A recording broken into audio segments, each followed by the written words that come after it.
What's going on, guys? Tyler543 here with another mock draft. And this draft class is super interesting. We are at the end of February and there's still no consensus number one quarterback or wide receiver or offensive tackle or cornerback or edge rusher or linebacker. So this mock draft could go in so many different ways. Let's get to the video. The Jacksonville Jaguars go tackle Evan Neal at number 1. Jaguars take the best tackle in this draft class. Trevor Lawrence needs a cornerstone tackle to protect his blind side for the future. So taking the perfect mix between size and athleticism in Evan Neal is the perfect pick. He's able to do things that a guy his size should not be able to do. Cam Robinson, who played on the franchise tag last season, will probably not return, so filling the hole for your young quarterback makes a ton of sense. AIDEN Hutchinson, the edge rusher to the Lions at number 2. Keeping the Michigan kid in Michigan, sending him to Detroit. Lions could really use a great edge rusher on their defense, so drafting AIDEN Hutchinson is a no-brainer pick. Not only could you use the upgrade at the position, you could also be taking the best player available. Texans take offensive tackle EKWONU at number 3. EKWONU is the best run blocker in this entire class. EKM has the ability to make the defensive line look like children.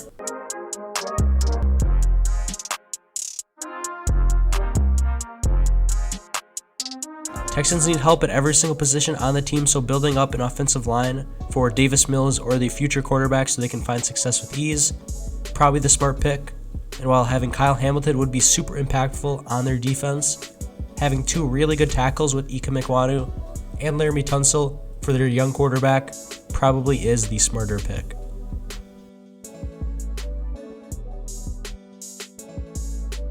Kyle Hamilton, the best safety prospect in years, to the Jets at number 4.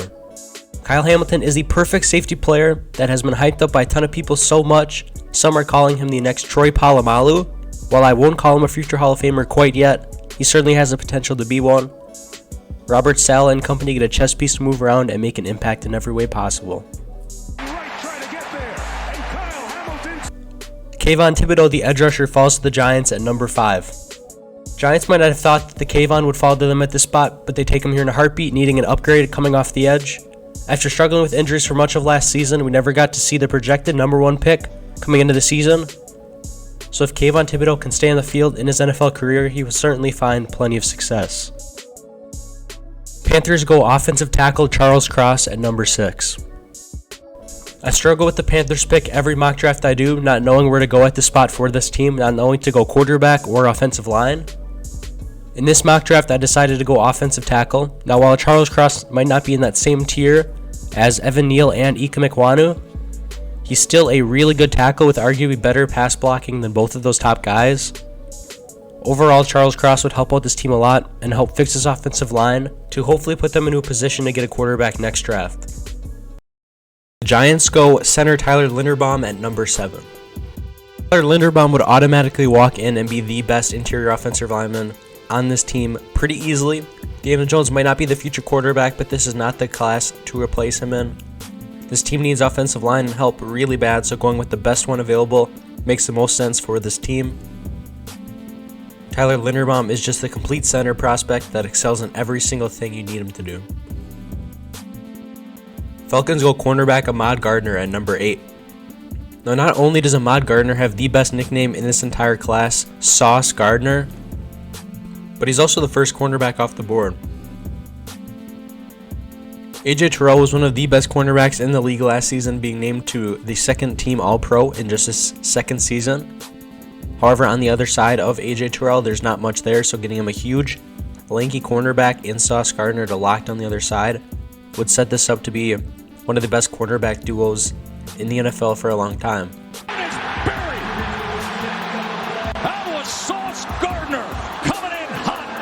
The Denver Broncos take quarterback Kenny Pickett at number 9. If the Broncos are not able to get a starting caliber quarterback in the offseason, then they will take one at this pick here. While Kenny Pickett is not my number 1 quarterback in this class, I do think that he is the most pro-ready out of all of them. I think the Broncos need a plug-and-play quarterback because this team is ready to go and can't really wait around to develop a player like Malik Willis or Matt Corral. So going with Kenny Pickett, who is a very accurate and able quarterback, is just the smart pick for a playoff caliber NFL team. Jets take the huge wide receiver Drake London at number 10. Jets could really use a true number one receiver for the young quarterback Zach Wilson. Looking at the receivers in this class, there are plenty of good ones, and none have gone off the board yet, so you get your pick at whichever one you want. Drake London is just so different than everyone else. He offers a completely different weapon for the New York offense in Zach Wilson. Gives Zach Wilson a huge threat and just a huge weapon to throw to, being like 6'5", just a big safe net for when Zach Wilson needs it. Players need to understand college football is great. Yeah, it's not going. There's an isolated pass for the Washington Commanders take quarterback Malik Willis at number 11. Malik Willis is the quarterback in this class that has the most potential. He could be, if developed right, one of the best quarterbacks in the NFL. While he is still a very raw prospect, you need to be patient and develop his weaknesses and take a guy with sky-high potential and turn that potential into a great quarterback. Malik Willis is a dual-threat quarterback with a cannon of an arm and almost a Cam Newton-style runner. If Washington is able to get the best out of Malik Willis, he is going to be a phenomenal quarterback. Vikings take cornerback Derek Stingley Jr. at number 12. Vikings need to go best player available on the defensive side of the ball. This Vikings defense has been very disappointing, so taking the best defensive player on the board right now in Derek Stingley Jr. is the easy pick. Derek Stingley has shown to be one of the best cornerbacks in college football at his best. However, we haven't seen that in a while due to his inconsistency staying on the field. He struggled with a lot of injuries. But again, Derek Stingley has shown to be a great cornerback, and Vikings taking him here at number 12. You would hope to see that phenomenal cornerback prospect, and he could definitely translate that to the NFL. If he stays on the field, he's going to be a really good player. The Browns go wide receiver Garrett Wilson at number 13. Browns could really use a number one receiver after the Odell Beckham situation. The Browns need to get Baker Mayfield a difference maker. Garrett Wilson's best trait is making things happen after the catch. He's going to make a lot of people miss in the NFL, and with his speed in the open field, he has the ability to score a lot of points, which is valuable to every single team in the league. The Browns could really use a wide receiver like him desperately, so they take arguably the best wide receiver in the draft class at number 13. David Ojabo goes at 14 to the Baltimore Ravens. Ravens seem to love their freaky athletic edge rushers that are still super raw but could develop into great players. After taking Odafe Owe at the end of the first round last year, why not pair him with a prospect very similar and develop this pass rush duo into one of the best in the league? Tired. And Morris is sacked. Eagles have back-to-back first-round picks, and with their first one, they go linebacker Devin Lloyd at number 15. The linebackers on the Eagles roster could definitely be upgraded, and taking arguably the best linebacker in this class is a pretty easy pick. Devin Lloyd is fast and quick, and overall a very talented and skilled football player. Up front for the Utes, hand off Algier, and the ankle tackle made by Devin Lloyd. With their second first-round pick, they take edge rusher George Karlaftis at 16. George Karlaftis is a huge person who is always the strongest person on the field. He could be a top defender in this league, and Eagles taking back-to-back first-round picks on defense would give them 2 starters automatically and make this defense look very, very bright for the future. 4th and a mile. And there's Karlaftis. The linebacker NAKOBE Dean goes to the Chargers at 17. Chargers' run defense was really bad last season, so getting a do-it-all linebacker like NAKOBE Dean could help fix that problem. Not only can NAKOBE Dean stop the run, he can rush the passer and is also great at dropping into coverage and covering the tight ends.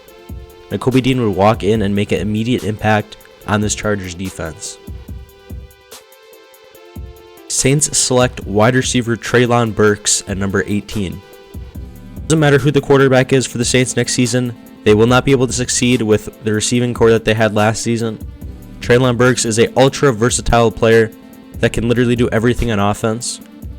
Saints could use him as a chess piece on offense, just making sure you get him the ball in his hands and just let him make plays. 4 out of 7 throwing it. Going up top, down the middle, has a man caught. That'll be a touchdown. 19, the Eagles with their third first-round pick select cornerback Trent McDuffie.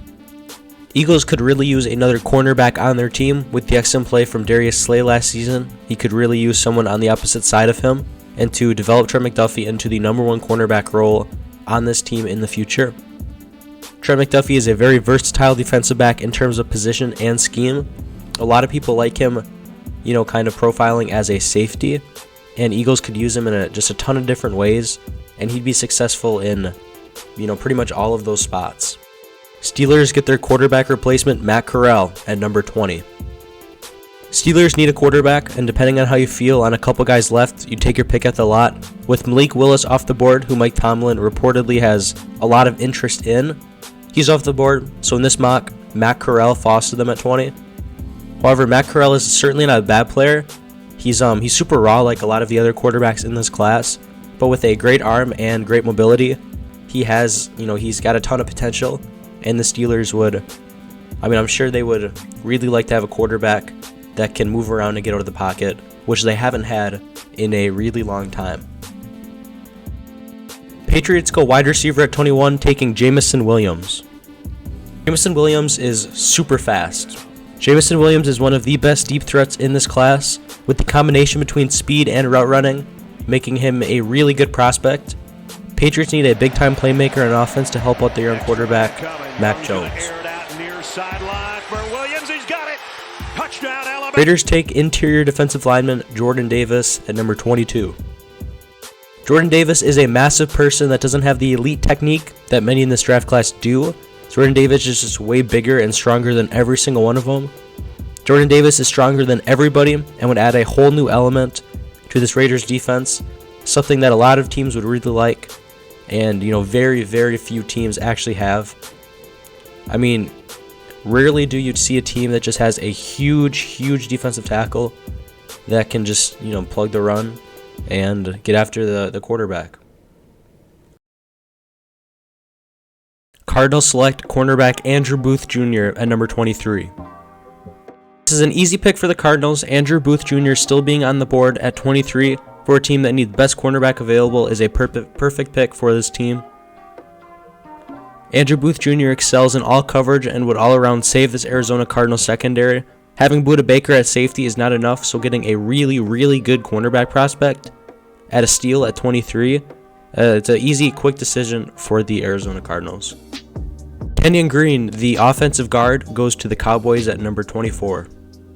This Cowboys offensive line is nowhere near what it used to be. Getting a plug-and-play guard like Kenyon Green would help this team out so much, giving Dak Prescott more time to throw and Zeke more space to run. Kenyon Green offers a ton of versatility, being able to play every single position on the offensive line. The Cowboys could really use another offensive lineman, and especially one with the versatility that Kenyon Green has. Being able to play him wherever you want would help out this team a lot. Bills go wide receiver, taking Chris Olave at number 25. Bills could really use another weapon for Josh Allen. Stephon Diggs, we all know, is great. Gabriel Davis is a good, third option. But Chris Olave could add a whole new different type of wide receiver that this team does not have. Chris Olave adds this explosiveness to the team and the ability to get the ball into his hands and just make some plays. While Chris Olave didn't run as fast as I thought he was going to, he still looked really good at the combine. And I think that 25 is a pretty good spot to the Bills. They fake it to him, steps up, delivers downfield, it's Olave, touchdown! Titans go offensive tackle Trevor Penning at number 26. Fixing the problem at right tackle for the Titans has been a huge priority for them the last couple seasons. Taking Isaiah Wilson in the first round just a couple years ago, and him not even being on the team the next season. They've been attempting to plug this hole for a while now. I think to help Ryan Tannehill and Derrick Henry would help improve this offensive line drastically.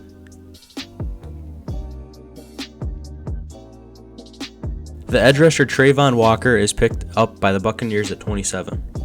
Trayvon Walker is an absolute freak athlete. While technically he's not on the same level as other edge rushers, but if the Buccaneers could develop him properly, he's going to be a very impactful player on their defense.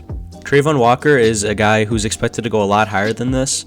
I just really couldn't find a spot for him, so he ended up falling pretty late to 27. His athleticism is so impressive.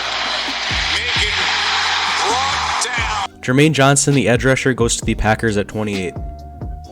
Jermaine Johnson, the Senior Bowl standout out of Florida State. After his performance at the Senior Bowl, he has locked himself into a first-round pick. In my last mock draft, I had him going 9.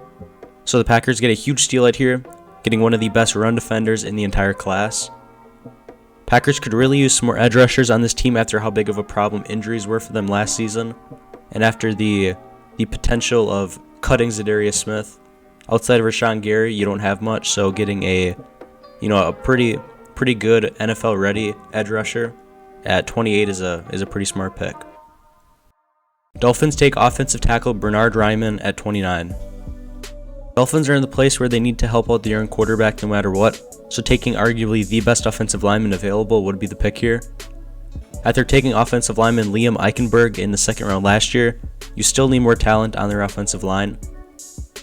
You might feel the need to go with a safer player with a higher floor, but Bernhard has so much potential to be a top tackle in the NFL, so taking him at the end of the first round, just solely based off of his potential, could probably be a home run pick.